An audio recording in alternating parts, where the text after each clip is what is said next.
नाज़रीन आप देख रहे हैं ये एक फ्लैग है और फ्लैग है यहाँ पे आप यहाँ पे लगता है कि नौजवान है इस जंग में क्या बात है जी आज 14 अगस्त है और आपने पीटीआई का ये फ्लैग लगाया हुआ क्या वजह है?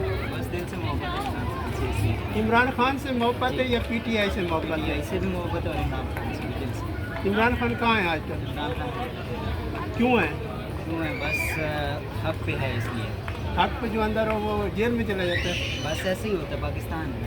नहीं यार पाकिस्तान तो बहुत अच्छा है। 14 अगस्त है, आपने 14 अगस्त के लिए न झंडा लगाया न बैज लगाया ना आपने वो झंडा उठाया, उसकी क्या वजह है? बस कुछ भी है, सारा कुछ इमरान खान के लिए। ठीक है, इसमें भी है। अच्छा चलो जी, क्या नाम है आपका? मज़ा इसको पब्लिश कर दें कर चलो दो इंशाल्लाह। कर दो। थैंक यू जी, थैंक यू। क्या कहोगे आज के दिन? आज का दिन अच्छा रहा। आज क्या दिन है? कौन सा दिन? 14 अगस्त को क्या हुआ था? 14 अगस्त को पाकिस्तान बना था? Very good. क्या नाम है आपका? मोहम्मद